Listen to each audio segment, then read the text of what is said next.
Joining you now from Abilene, Texas is Berlin Fang. He's an author, translator, and educator. So right now decisions need to be made. Walk us through the choices that students and parents have to make once they get their scores. And what does this process look like? Hi, Elaine. Good to see you again. I think this is a time that's really exciting for lots of families who get good scores, but of course not so exciting for those whose kids don't get good scores. So now it's a time for them to consider which university they should choose to attend. Because they have got the results of their scores, I think the choices should be much simpler than several months ago, or even a week ago, because now they know where the cutoff score is for the university they might have in mind as their rich schools or as their target schools.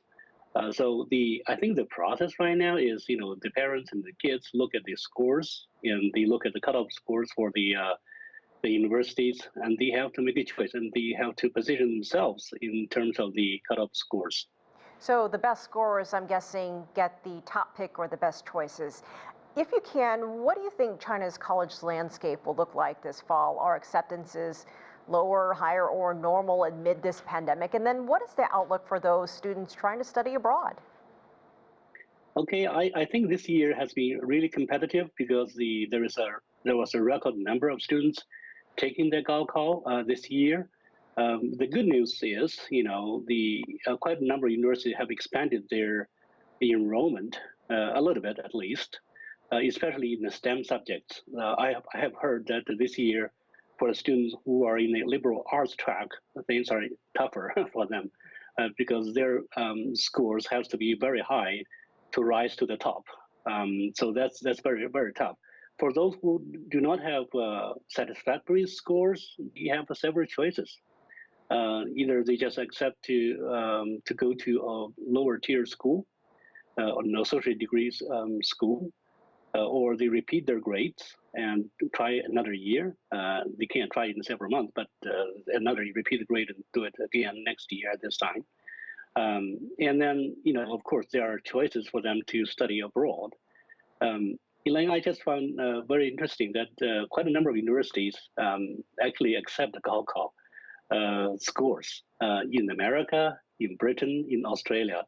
Recently, I just studied this a little bit, and I found that in some universities, like the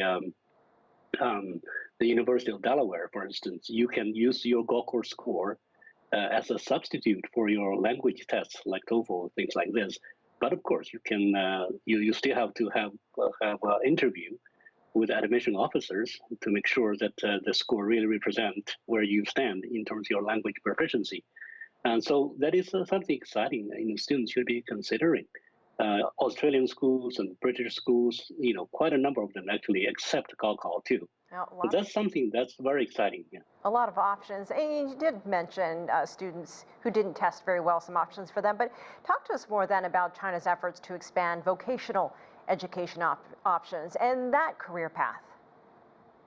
Yes, I think from a national policy, from that perspective, I think China is working very vigorously trying to expand vocational education, because you don't want everybody to go to top university to become a scholar. You need skilled workers. So I think China is making this a national priority to elevate the status of vocational education. As a matter of fact, I think a law is being passed. It should sit somewhere on somebody's desk right now in the People's Congress, waiting to become a law. That law is going to elevate the status of vocational education. So that law is going to make the vocational education to have equal standing with their normal, quote unquote, normal or regular higher education. So that is something that is very exciting too. So like Germany, so we trying to try to expand the vocational education. So yeah. A lot of kids just still waiting to get their scores any moment now. Berlin Fang, thank you so much for joining us. Thank you.